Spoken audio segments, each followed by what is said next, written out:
Welcome to another Giant Take episode. This is episode number 88 of the Giant Take podcast, and we are excited to welcome on a special guest in a little bit, Seth Galina of PFF. He's a college analyst for them, and we'll be able to talk with him about various different things. But for this episode beforehand, for the intro, we do have a few things set up here. Our big thing is Giants big board. We have a big board that Alex and I created together, and that was for the best players that could be available at number 11. Obviously, we are not at, the Giants aren't on the clock right now, so we don't know exactly who they're picking or who's available at 11, but we're assuming these 11 players are available. And then Alex and I had our own top 10 of who we would want the Giants to take, and that's two individuals, so we'll go through that. And of course, if you were waiting for the 3.0 mock draft, I feel like 1.0 and 2.0 have come out before our episodes, or maybe not, but whatever it is, that'll be later this week, maybe over the weekend, maybe on Monday. We'll have to wait and see. But we are excited to give you that as well. But first of all, Alex is back in his little area in the attic, of course, where he records, away from everyone else in the household, so he can have peace and quiet and silence when he records these episodes. He's got the Chelsea Football Club that his head's blocking in the background if you're listening. It is what it is. So, he's getting out of the way. We're good. He's got the Giants flag on the opposite side. Alex, good morning. We are recording Thursday morning. How are you? How are you today? I'm doing well. The draft is exactly 2 weeks away from when we're recording this. It's getting close. It's crunch time. It's getting exciting. I'm nervous about it. I know Josh is nervous about it. I'm not sure if he's actually nervous about it. I'm just saying it. He probably is. And I'm just excited. All this draft stuff gets me all excited.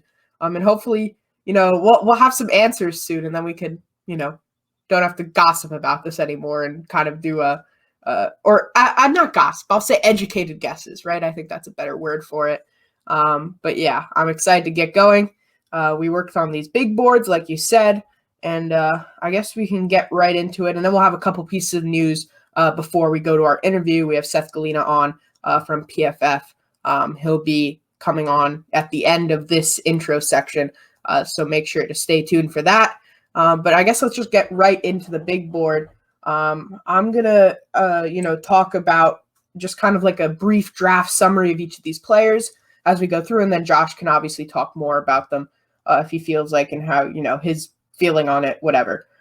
So first here we have Penei Sewell. We're not going to have any of the quarterbacks because obviously the Giants would never, ever draft a quarterback, right? So it just doesn't make any sense to have them there. So obviously Trevor Lawrence is the best player in this class, but we're not doing quarterbacks. So it will be Penei Sewell. If he is somehow there by a miracle, that would be very nice for the Giants. He is only 20 years old, 6'5", 325 pounds, out of Oregon. So he plays left tackle. We're kind of going to go into these guys a little bit more in depth than we usually do. So that way you kind of understand more of these players. I feel like we just say the names and then we don't actually talk about them enough. In the run game, he's especially potent. He's really tough line blocker in the run game. And really in the passing game, he's very good as well. And he really doesn't give up many sacks at all. And he could go into the guard position if need be at the NFL level because he's definitely flexible like that. He obviously only played tackle in college, but could play guard at the NFL level. But really, I think he would be the best fit at tackle and a very good player there. He's a junior for Oregon. He played obviously his freshman, sophomore season and junior season as well. In his 2019 season, which was his best year, he was a first-team All Pac-12. He was unanimous All-American. He won the Morris Trophy, which is given to the best offensive and defensive lineman in the conference. And he was also given the Outland Trophy, which is basically kind of the same thing as the other trophy, but it's awarded to the best college football interior lineman in the U.S. So similar to the Morris Trophy, but that was his best season coming in 2019. Alex, we'll go on to number 2, and this is a player that I've liked since the beginning. I wrote a draft profile on him. Check it out on thegianttake.com, and that is Kyle Pitts out of Florida. Kyle Pitts, a tight end. I've always liked to categorize him as a tight end / wide receiver. Obviously, he is a tight end, and Alex kind of made a comment about it on our last 2.0 mock draft that Josh, let's put him as a tight end. We don't need to do wide receiver / tight end. That's like the professional way, which I agreed. Completely true. But, you can put him in the slot, and I think he could definitely run just as fast as a wide receiver and just a little bit more physical, obviously, and taller, coming in at 6'6", 340 pounds. That would be a really big tight end. But no, 240 pounds. Obviously, like I said, played for the Florida Gators, also a junior, or was a junior in college, had 770 yards in his best season in 2020 with 12 touchdowns and 17.9 yards per catch, which is pretty crazy. And his best game, there's a few you could choose. There was a game against Alabama where he had 7 catches for 129 yards and a touchdown. There's a game against Kentucky where he had 3 touchdowns. So there's a lot of games you can choose, but that's Kyle Pitts, number 2 on our overall list. Yeah, and in terms of how he would fit in the NFL, he could be, used anywhere, like Josh mentioned, on the outside, in the slot, in the running and passing game. He could block as well with his big frame. Definitely one of the, very different players that we've seen coming out at the tight end position. Obviously, Evan Ingram was kind of different when he came out, obviously, to the Giants, because he was kind of more of this dynamic passing game tight end. Well, Kyle Pitts can do it all. He's obviously a better prospect than Evan Ingram ever was. And that's why we have him number 2 overall in the big board. Moving next, we have wide receiver Jamar Chase out of LSU. So Jamar Chase, he skipped or he opted out of his junior season last year due to COVID, but hasn't really hurt his draft stock at all. 6'1", 208 pounds, junior out of LSU. He won the Heisman Trophy. He was a Heisman Trophy winner, and Joe Burrow was his, Joe Burrow and Jamar Chase, they were had really good link-up play at LSU. Could he be going to the Bengals? Maybe. But obviously this is in the case that he does somehow fall to the Giants, and he set the single-season SEC record for receiving yards, 1,780, and touchdowns at 20. And his route running is superb. His hands, ball skills, post-catch ability, and blocking. He's just an all-around great wide receiver. And, despite his lack of playing in this past season, he's still our number 3 player on the big board. Yeah, and misinformation from Alex there. All good, no worry. Heisman Trophy not winner, has not won the Heisman Trophy. You might be confusing him with Devonta Smith, who won it this past year in 2020, and then Joe Burrow in 2019. He is a college football national champion. He also was an All-American the year that Joe Burrow won it, and LSU made it all the way. And he's also first-team SEC. And Alex, if you're watching, Alex is very confused by what he's seeing right now on Jamar Chase. But we'll be able to move on now to the next one, and we'll see if Alex wants to clear it up next time. That's going to be Micah Parsons out of Penn State. And Micah Parsons is a player that we had him going at 1.0. And obviously we would want him to go once again to the New York Giants if he's available, coming in at 6'3", 245 pounds. He's 21 years old. Obviously there's some issues. We'll get to them later, about Micah Parsons. But, I mean, I think that he's a great player. Obviously he won All-American in 2019. Another junior. He participated in the Cotton Bowl. He's been an All-American, first-team All-Big Ten in 2019, Cotton Bowl defensive MVP. This is a player that the Giants could want, and you would hope they get at this pick at number 11 if he's available, and he's number 3 in our big board, or 4 in our big board, excuse me. Yeah, sorry, clearing it up here. I was reading Smith's profile. We kind of have him on a list here. Sorry about that. Yes, he is not a Heisman Trophy winner, even though maybe if he did play this past season, he might have been. So who knows? Making that up there. Who knows? Jaylen Waddle, he'll be number 5 on our list out of Alabama. 2 wide receivers out of Alabama on this top 10 list here. So Jaylen Waddle, just pulling him up right here, making sure I've got the right player this time. He's dynamic. He was injured for most of this season, obviously. And, there is some injury concerns with his ankle. 5'10", 182 pounds out of Alabama. He's a very speedy wideout. He in his 4 games that he did play this season, he was absolutely terrific. He could play in the slot. He could play on the outside. And you could even kind of use him in the backfield as some sort of tool there. Kind of like a Curtis Samuel if you look at it like that, but I think he's a much better player than Curtis Samuel, or he will be a much better player than Curtis Samuel. And he's definitely a speedster. He can get in behind and, great after the catch as well. Yeah, great route runner Jaylen Waddle is. And I think we'll just go on to number 6, and that's Rashawn Slater, the offensive lineman. And that player is from Northwestern. And you know what? I think Slater is a great player that the Giants should add. I think it's, a good thing that, they should get obviously the top player on the board behind Penei Sewell, who's number 1, coming in at 6'3", 315, the offensive lineman. And he played at Northwestern, like I said. He's 22 years old. Here's the thing with Rashawn Slater. Coming up, it's different between Alex and I, where we have Slater ranked not too far. It's only 2 spots of a difference, but Alex has him a little bit higher than I do.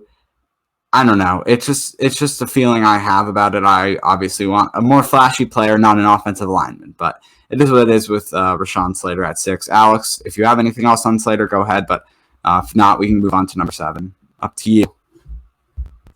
Yeah, with Slater, obviously, it's like the hope that he could play guard, right? But, he didn't play guard in college, but he is, proper size to be a guard at the NFL level. But yeah, that's basically all I have to say about him. Moving on to the actual Heisman Trophy winner, Devonta Smith, another wide receiver out of Alabama. Just, there's so many good wide receivers, these top 3 wide receivers coming out. And obviously there's big depth going throughout the draft, but these top 3 are definitely some of the best we've seen in a while. The thing with Devonta Smith, 6'1", decent height there for a wide receiver, 175 pounds. He's a small build. His frame is not conducive to the NFL, but he was absolutely amazing in college. He, obviously won the Heisman Trophy. He was the number 1 option in 2020, 2021 or 2020 for Alabama. Mac Jones's favorite target. Just, incredible in college. But then again, you have to look at it. What cornerbacks was he facing? Were they, the same physical cornerbacks that you might see in the NFL? Probably not. So there's definitely some concerns about him. He's explosive, but he would have to gain weight or, kind of build his frame a bit if he wanted to be successful in the NFL. That's for sure. Very true, Alex. But, you look at Ohio State and how they were able to make it to the national championship. So he's facing Ohio State corners. And in that game, 12 receptions, 215 yards, average almost 18 yards a catch, and 3 touchdowns. So, just something to think about. Obviously, also had 130 yards against Notre Dame and 3 touchdowns in the Rose Bowl, or I believe that was the Rose Bowl, or maybe the SEC championship game against Florida. 15 catches, 184 yards, 2 touchdowns.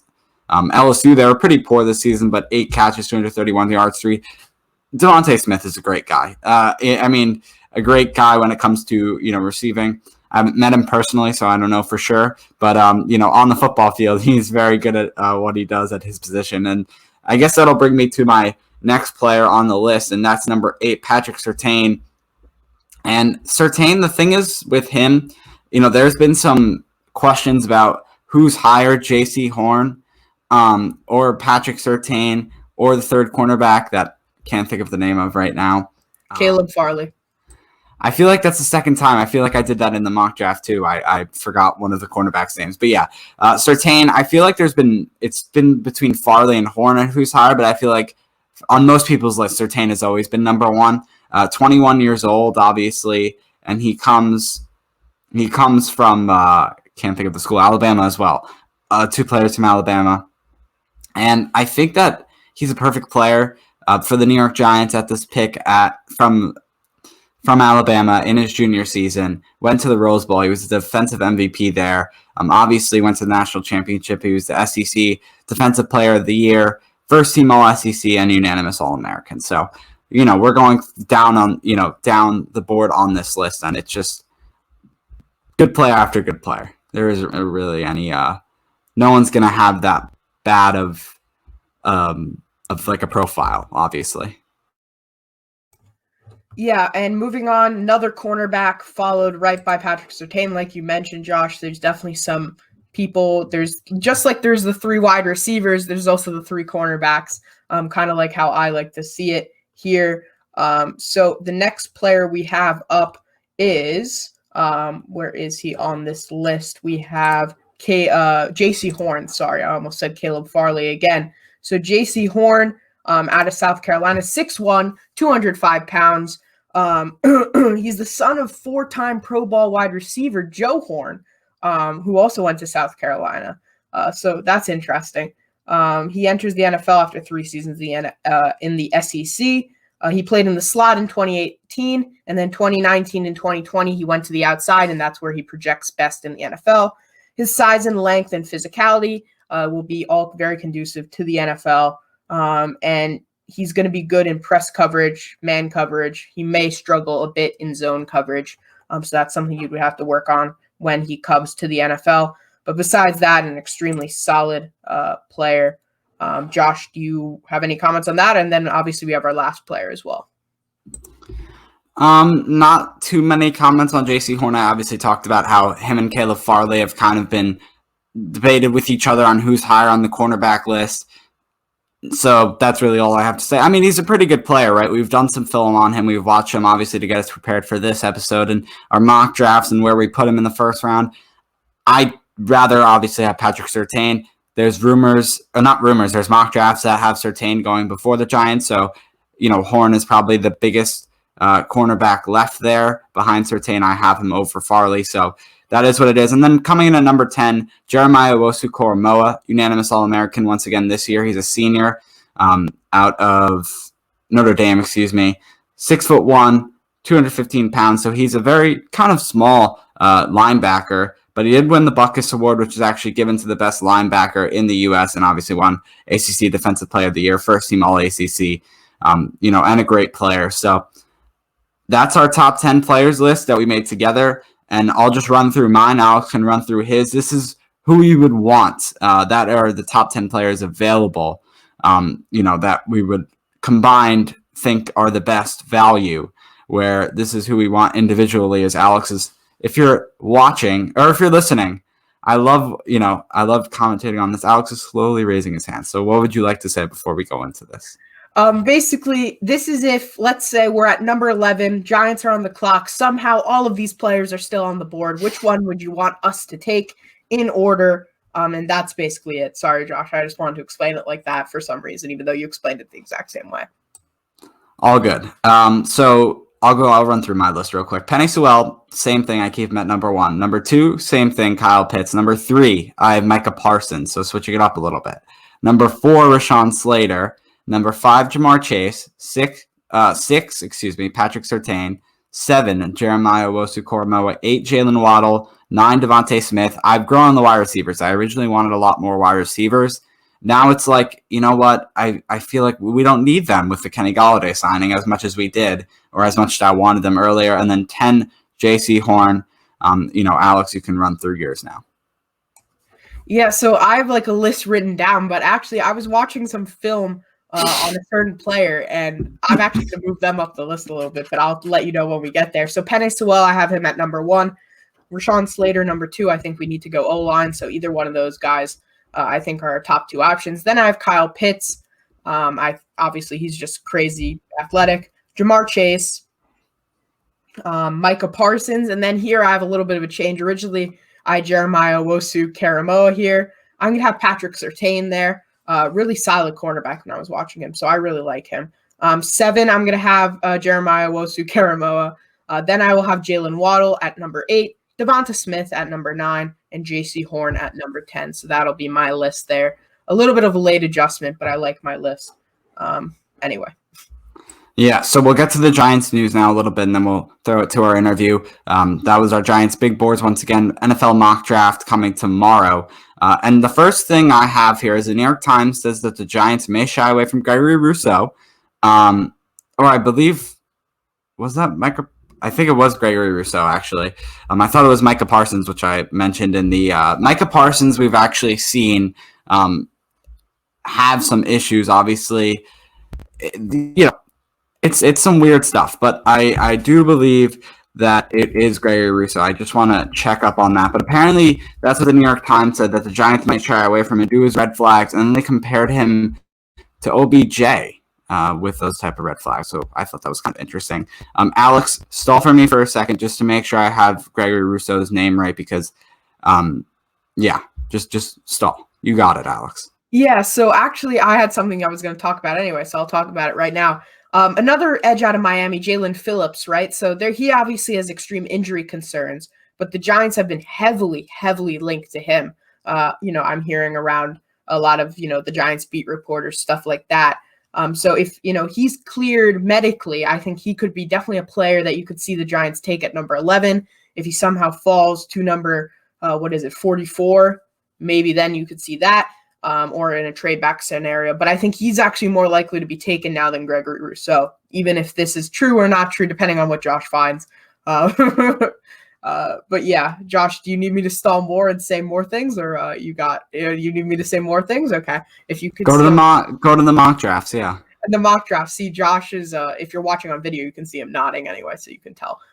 But for the mock drafts, we have some new ones. Jaylen Waddle, NFL.com, Maurice Jones-Drew, Jaylen Waddle, Doug Farrar, Touchdown Wire, almost struggled with that name there. Jaylen Waddle, Mel Kiper, he has no idea what he's talking about. Kwity Paye, Brad Gagnon, Bleacher Report, I'm sorry, Brad, can't pronounce your name. Mel Kiper has no idea what he's talking about, don't worry about him. But everyone else, I don't know exactly about their qualifications, so I'm not going to judge. But yeah, same players we've seen. A lot of Jaylen Waddles here, right? So we got 3 Jaylen Waddles and 1 Kwity Paye. If you were not able to count that in your head. But yeah, Kwity Paye is another player who, has kind of been slowly rising up draft boards recently. He was kind of going down and then kind of came back up. Obviously, this is all just in the media, right? I'm sure Joe Judge didn't have Kwity Paye sliding down to 22 and then came back up to 11. I think, they, as we saw last year with Andrew Thomas, in the way that he really fell into like almost the 20s. And then you see him being taken at number 4. You never really know. Josh has the information. I can stop stalling. Here we go. New York Post. Excuse me. I'm searching on the New York Times. It was a New York Post article. A New York Post article by Ryan Dunleavy said that Micah Parsons, I have no idea why I put Gregory Rousseau in the doc. No problems with Gregory Rousseau out of Miami. He's a perfectly fine guy. Micah Parsons has had some red flags. So I was right. And quote unquote comes off like an Odell Beckham. And this is actually something I did want to pull from.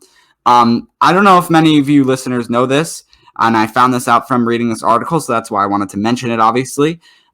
During an incident, Parsons was suspended from his high school from allegedly inciting a riot in 2016, and he yelled "gun" while police were in the cafeteria.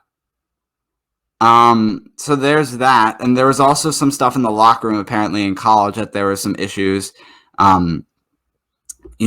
with him. And Parsons said, obviously people had some concerns about things that has happened. Parsons said when asked by the Post about his character, "We all made mistakes when we were 17, 18. If someone is going to judge me over that, then I would rather not be in their program. I know this type of person I'm becoming. I know the type of father I'm becoming to his soon-to-be 3-year-old. That's all that matters." That's fine. It's just it's very interesting, and I did not know that. I knew there were some issues when I wrote a draft profile article. Go check it out on the GiantTake.com plug, but I did not know about the high school incident, so that's a little bit interesting. But anyway, we run through everything. We now want to send to our interview with Seth Galina from PFF, and let's go to that right now. We are back now with a very special guest. Seth Galina now joins us. He's the host of the PFF College Football Podcast, and you can go follow him on Twitter, and it's perfect because he has it right there in front of you. PFF_Seth. Seth, how are you doing today? I'm fantastic. How are you guys doing? We're doing well. We're excited to talk some Giants. Just before recording, you mentioned that when you asked us how we're doing, we said we are excited. And you said there aren't many New York Giants fans that are excited out there. But you know what? I'll take that. I'll take that as a victory. The signing of Kenny Golladay, the options that we have at number 11 is kind of a bright side. We haven't been able to have that at number 4 last year because it was kind of like you're taking an offensive lineman. Like Giants fans, you can think you're not taking an offensive lineman, but it's between one of the 3. Right, it was Andrew Thomas, Tristan Wirfs, and Mekhi Becton, and it was just really, which one are you going to take? So I do want to start out by asking you did a 3-round mock draft for the NFC East a few days ago. Had the Giants taking Waddle at number 11. Had the Giants also taking Ronnie Perkins in the second round from Oklahoma, and then Jamin Davis from Kentucky in the third round. I guess I'll start with Jaylen Waddle, obviously, because most people only follow really the first round prospects there. So I guess for Jaylen Waddle, as my dog barks in the background, how do you feel about him with the New York Giants at 11? Because we talk that maybe the Giants don't need a wide receiver after signing Kenny Golladay. What do you think? Yeah, I think it's still someone who can come in and play right away. And I think with a player like Daniel Jones at quarterback, I think you want to almost force him to throw the ball down the field a little bit more. And I think putting a player like Jaylen Waddle, who, I mean, for me, aesthetically, he is my favorite receiver in this draft. I'm not saying he's maybe going to be the best one out of these like top 4, top 5, pass catching options. When we talk about Pitts and Chase and Waddle and Devonta Smith, and even I put kind of Rashad Bateman in that class as well. I don't know if he's going to be the best one, but for me, he's my favorite one because of the type of catches he's making. And yeah, like I said, things are a little different. Obviously, you take away Kenny Golladay, and for sure that I think they have to go receiver. Now you can go into maybe some different positions. But I still think having this type of player who can get down the field in a hurry and give Daniel Jones, again, it's just he's got to throw the ball down the field. He's one of the lowest average depths of target in the league, and I think he's not like I have Daniel Jones on my brain because I just watched did some Daniel Jones rewatching recently, and I think he's like he's a smart player. He certainly understands where to go with the football to a certain degree in the underneath areas, intermediate underneath. Pretty accurate. But the problem is unless you are like perfectly accurate underneath, like a Drew Brees in his later years, you gotta throw the ball down the field to make some explosive plays. The Saints can move the football, in these last 3 years with last 4 years, I guess, with Drew Brees, because he's connecting on every single pass underneath. Like every single one is a completion, and they can live in a 3rd and 3 world, in a 3rd and 4 world, even in a 3rd and 5 world. Not a lot of quarterbacks can. So when I look at Daniel Jones, I'm like, hey, you need to create more explosive plays. How do you do that? We throw the ball down the field a little more. I'd probably say a lot more in their case. And, bringing in Kenny Golladay and then going to take a receiver. And at that point, whether it's Devonta Smith who falls to them, whether it's Jaylen Waddle falls to them, maybe it's Pitts, I don't know. Maybe it's Bateman, I don't know. That'll give him something to throw to down the field. You have to change the synapses in his brain, because I don't think he wants to throw the ball down the field, but I think just anything to get him to create more explosive plays. I mean, this was not a great offense last year, so just some explosiveness on the field would help them a lot. Yeah, and to be fair, with everyone was always talking about his turnovers, right? And throwing the ball down the field, you're more likely to give away another turnover. So I think that also kind of made him hesitate a lot of the time. And then also I'd say the other thing is we just didn't have a deep threat wide receiver, really. You have Darius Slayton, but he was going up against number 1 cornerbacks, obviously, because we really didn't have a number 1 wide receiver. And so he wasn't really able to get open too much. He also had his fair share of injury troubles. Sterling Shepard, Golden Tate, those are more underneath guys. Evan Ingram has butterfingers, so it's just all it wasn't super great. So, but now that we have Kenny Golladay, I feel like he's a big play wide receiver. He can catch a deep ball, a 50-50 ball. But interesting to me, do you think any of these top 3 wide receivers are better as a deep threat? Obviously Jaylen Waddle comes to mind for me as the best deep threat. And maybe not as good of a complete wide receiver. Yeah, I think that's the general consensus, and it's probably how I feel. About it. I think my take with these wide receivers, and then you include Pitts in this as well as like I said, the pass catching group, is the Giants are in a really interesting position being at 11, because you're going to get, you would imagine, 2, maybe 3 receivers are off the board in the top 10 I would think, and maybe Waddle goes in the top 10 too, maybe at 4, I don't know, but you're probably having 2 or 3 in the top 10. And for me, with all the uncertainty in terms of player evaluation, we don't know anything until years later. Obviously, we can project that certain players are going to be better than others, but I think especially with this group of pass catchers, 2 out of the 4 are going to be good players in the NFL. 3 out of the 4, 1 out of the 4, probably not 4 out of the 4. So I think the value you get from whoever drops to 11 to the Giants is probably the best value for one of these guys in the draft, because you're not, using hubris to say, well, we think Kyle Pitts is the best. We think Devonta Smith is the best. We think Jamar Chase is the best. You're just saying, hey, one of these 4 is going to be an elite wide receiver in the NFL, most likely. And whoever falls to us at 11, well, we have the same shot. This is the same shot that any of the 4 have of being an elite wide receiver, and we get him at 11.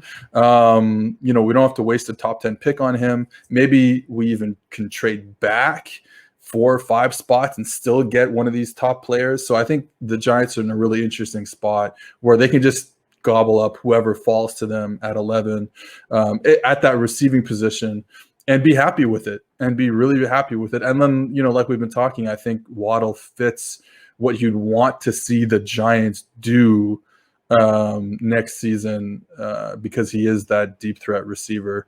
Like I said, not like you said, Alex, not super complete at the other areas of the game. He is very good though. Like let's not kid ourselves. He's a hell of a receiver, but he does bring you that absolutely blistering speed, and can get downfield and can make all sorts of catches down the field. So quick follow-up here, going through your NFC East mock draft, you have Bateman at number 12 to the Eagles. Obviously, we hate the Eagles, but...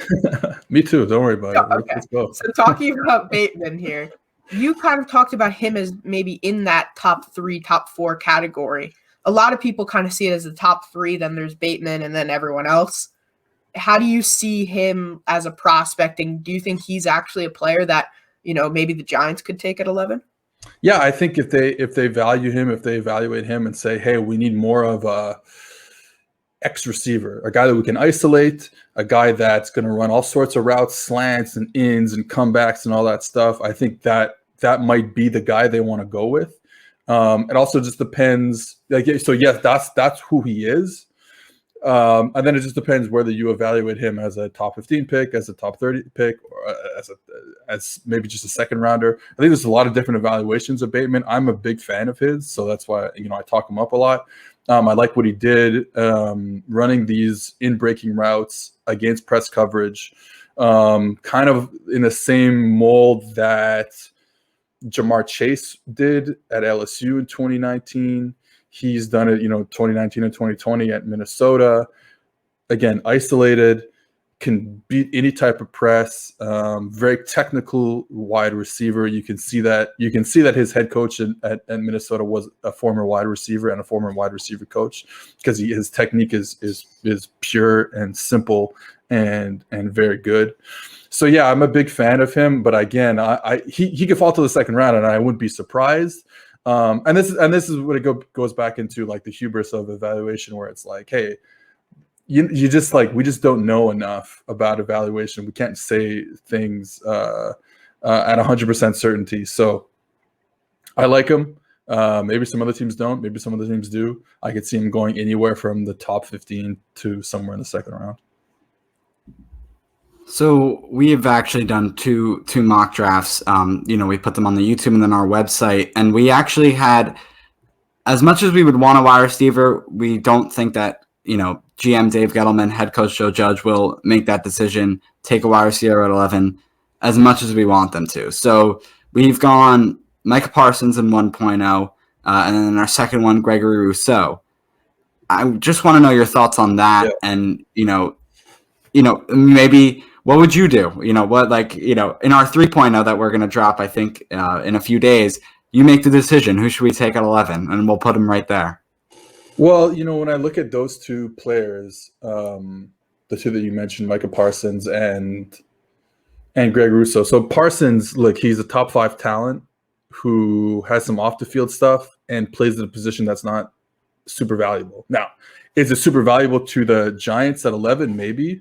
Obviously, you guys have all-pro linebacker Blake Martinez there. So, look, how are you gonna supplant the greatest linebacker of all time, Blake Martinez? I don't know.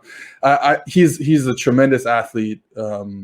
He grades at a level that we've never seen before at the linebacker position at PFF. So yeah, I think you could go for him, and you kind of just plop him in there, next to Blake Martinez. He can learn some stuff, and he can be on his way. With Greg Rousseau, I think 11 is a little too high for him because I don't think the production is there. He's an athlete. He's an absolute athlete. I do like the way he uses. He doesn't really have a lot of moves now per se. He doesn't, again, not a lot of production. You're drafting him based on the fact that there's not a lot of players who look like him. He's tall, he's lean, he's fast. On tape, it was really good. The pro day numbers were not great for him. But I think I love the way he uses his hands. He's always trying to lock people out. So he's not just letting people get into his body. He's a really good player like that. So you can see there's some building blocks with him there. But I think you could probably get him. Honestly, I think with him, you could probably get him that same player in the second round, maybe even the third round. And then you're going to get a great value for him because he is that athletic freak that you want. So out of those two, I would say definitely I would go with Micah Parsons for sure. For me, he could be. Like I said, even though linebacker is not super valuable, he could be a game changer at that position. So moving to your second round in your mock draft for the Giants, you had Ronnie Perkins, the edge out of Oklahoma. Just kind of going through that, obviously you have to go through the process of the mock draft just to see what those NFC East teams take, right? So you have to go through the process. So just, asking you about that, you have Azeez Ojulari, who's from Oklahoma as well. You have both of the linebackers, or the edge rushers, excuse me. You can categorize them as that. Jalen Phillips from Miami and also Gregory Rousseau from Miami. And then I also see here Carlos Basham as well from Wake Forest, who's another edge rusher. I'm just looking at the PFF, actually, their rankings of the edge rushers. And then you have Perkins coming in at 7. So in the mock draft, I don't know if you remember, but did these guys all go before that pick, or did you have Perkins getting picked in front of one or two of them? Yeah, I wish I could tell you. I don't remember. I will say that out of the group that you mentioned, my guy has to be Azeez Ojulari. Not from Oklahoma. He's from Georgia. He is just a guy that I think you want on your team. Maybe a little undersized, but a lot of evaluation, at least the evaluation that I do, is a lot about aesthetics and looking at the guy that I just like. You want the guys on your team that you like to watch play. And I love to watch Ojulari play because he's willing. And honestly, sometimes you just want a guy who is not gonna not want to deal with the physicalities of the sport that we're talking about. Football is a physical sport. Azeez Ojulari wants to be physical with people all the damn time. You see it in the run game. He's a really good pass rusher, but when I look at him, I see a guy who wants to dominate in the run game. And you see whenever a team pulls a lineman towards him and he's the unblocked defender, he's got to take on the lineman, he hits it with vigor and authority, and he's knocking people back. And that's the technique they're teaching at Georgia, to knock people back. But my God, it's fun to watch. He is just a beast out there. You can see it in my eyes, I think, how much I love him. But yeah, I'm a big fan. I like Jalen Phillips too, because you're obviously getting a really great player, and he's only falling because of his kind of injury history. And then Ronnie Perkins, I think the issue with Perkins, really good player, great production this year, but is that Ronnie Perkins? Is a 2020 player who played 8 games or whatever, and had some really good games against Kansas, who probably had the worst offensive line in the country last year. Is that the Ronnie Perkins, or is he a guy? Is he really this really good edge rusher? So I think that's the thing we don't know about Perkins yet. But all three of them could fall to the Giants in the second round. Honestly, they could go edge rusher in the first round, or I think edge rusher think you're going to get a good player where they're picking in the second round. So that's why I put an edge rusher for them at pick 42, I think it is. Yeah, so going to a different position here, offensive line, I'm not, there's been some discussions, right? So the top two are Sewell and Slater, but they both obviously played tackle in college. Do you think either of them could play guard? Because obviously the Giants are in need of a guard now that Zeitler got cut. Yeah. I guess specifically Slater, because assuming Sewell is going to be long gone by the time the Giants pick. Do you think Slater could make it as a guard in the NFL? I think Slater is probably still best suited as a tackle. He's just a very technically good player. Now, the guy that I think maybe falls to the second round, or maybe they trade back and go get him, is USC's Elijah Vera Tucker, and he's a guy who I like what I saw on tape from him. As a tackle, his footwork is not Sewell or Slater level, and that's I think why people think of him as a guard at the next level. But he's talented, he's very good, obviously, and I think that's maybe the player that if you're looking at a guard, I think that's really the player that you want to get at guard. He's I believe he's our highest ranked guard on the PFF draft board, or top two at least. Even though he played tackle at USC. So I think if you're talking about, I don't think Slater is the guy you want to move to guard, but I think Vera Tucker is the guy you want to move to guard and prosper right away with him. Yeah, it's funny you say that because Alex did a player profile on him when we were going to, into the NFL draft, because we were scrambling for players, we were looking, and then he picked Elijah Vera Tucker, and he was like in the middle of writing the article, and he's like, is this really the guy I want to write about? Because there isn't much information on Elijah Vera Tucker. He's kind of down the board. Not really many people are like talking about him, like you are saying.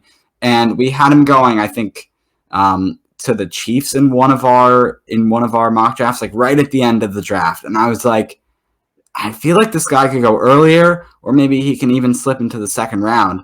But I think you're completely right. I've liked him since Alex has written that article because I've kind of didn't know about him. He introduced me to him when he found him. And after reading the article, after watching some film on Elijah Vera Tucker, I really think this is a good player for maybe even the Giants if they want to try and trade up into that later second round. They did it, later first round, excuse me. They did it for DeAndre Baker, cornerback. That didn't turn out too well, but it didn't turn out very well at all. No, it did not. No, it did not. But if they want to do it for, I think will be a better player on the offensive line, and that could be Elijah Vera Tucker. I think that's great. And then, if they want to wait, take the risk and just see if he waits and stays at that till the 42nd pick, I think that is like a really good addition. So yeah, I'm glad you brought that up. Yeah, I mean that's the guy that I think is going to be ranged on a lot of people's boards. So you're going to get a guy who think of him as a top 30 pick, in that 15 to 30 range. And there's going to be teams that probably say, I don't know, maybe even a third rounder. So I think that's an interesting player. I do think he fits what the Giants would need, especially in the second round. If he falls to them, I think that's a really good pick. Again, they could go edge rusher, they could go guard, interior offensive line. I think either one I think what the Giants need is a guy who can play right away at either of those positions. So probably I would say, like, if we're taking Perkins or Vera Tucker, I'd probably lean Vera Tucker. But again, if Oluwajari is there, if Jalen Phillips is there, those guys can play right away, I think, too. So we'll see. So kind of going to like a couple more second round prospects. Wyatt Davis has been a guy who came up a lot in like second round, mock drafts for the Giants. If they were to take a wide receiver, a linebacker, or whatever in the first round, there's definitely some decent value at guard in the second round. Wyatt Davis pops to mind to me. Do you have any other, people that you think would be good value there? Or any thoughts on Wyatt Davis or anything in that area? Yeah, I don't mind Wyatt Davis. I think we were expecting him to really take off this year, and he didn't quite do that.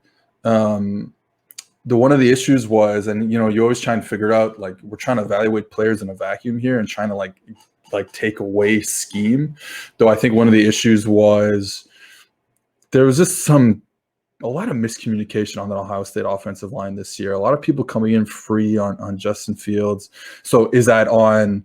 Who is that on? Like we don't know who that's on. And it did come around where Wyatt Davis is playing. But if he gets his hands on you, you're cooked. Like forget it. He's that type of player. So I do like him. We would have liked to have seen him take a next step from his 2019 tape, which was very good. He was just okay this past year, and we hope that getting to the NFL, more complex system, able to deal with certain fronts, certain pressures that the NFL is going to send to you, and he's not going to be the guy.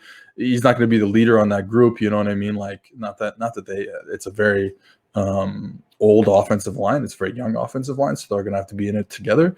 But, he won't be the one making the calls. He won't be the one. He'll just, hey, you go to this player and you block him. And if that's the case, he's a really good pick.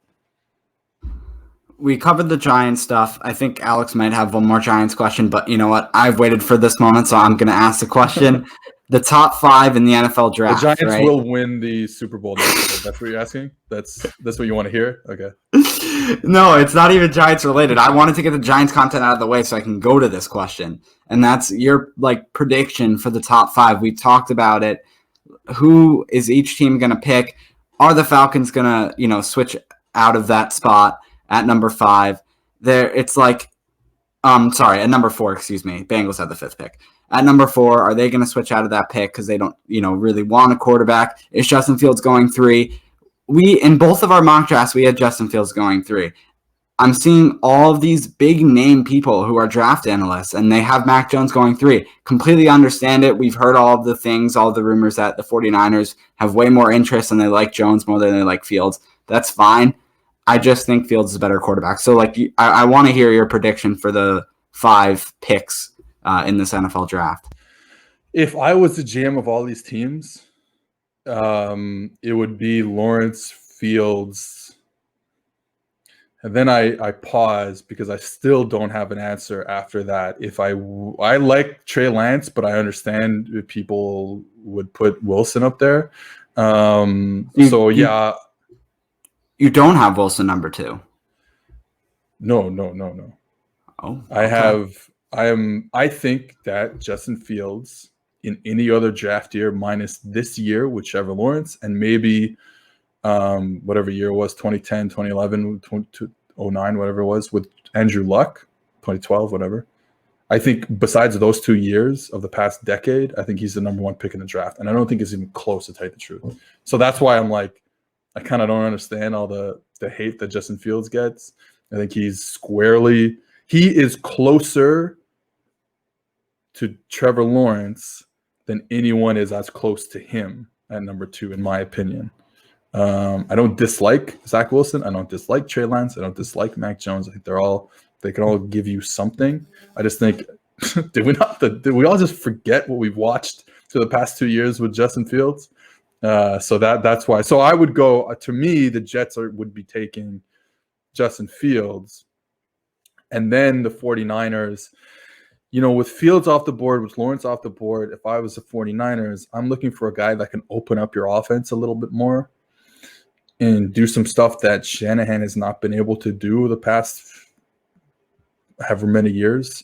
And that's Trey Lance. That's a guy ready-made, out-the-box quarterback run stuff. You got it. Out the box, can throw to anywhere on the field. His accuracy is suspect. We understand that. Hopefully he figures it out. Obviously if he doesn't, he can't play in the NFL, but hopefully he figures it out. And I think it just helps what he would want to do as a coordinator, as a play caller, Kyle Shanahan. And then probably Wilson and then Mac Jones would round out my top 5. I'm not anti-Wilson. I just kind of don't really – and again, you have to evaluate in a vacuum. But I also saw the competition that he was going against. I also saw the clean pockets that he had, the amount of time he had, that I don't think is something that's going to happen in the NFL. So that's why I'm like I think it's a little weird, all the hype he gets. I think confidence levels are important here. I think we're very confident that Trevor Lawrence is going to be a good NFL quarterback because we have 3 years. We have him as a top 1 player, top 5 player in coming out of high school, 5-star prospect. And then we have 3 straight years starting as a true freshman of elite data, of elite production. That's number 1, right? Confidence level off the charts. Number 2 is Justin Fields. We have a 5-star athlete, and we have 2 elite levels of production for the past 2 years. So, and with Wilson, we have 1. We don't have an elite high school prospect, and we only have 1 year of elite production at the college level. So that's where I see it. Like, you got to look at it in confidence. Very confident Trevor Lawrence is an elite quarterback. A little less confident that Justin Fields in, and then probably a lot less confident Zach Wilson is.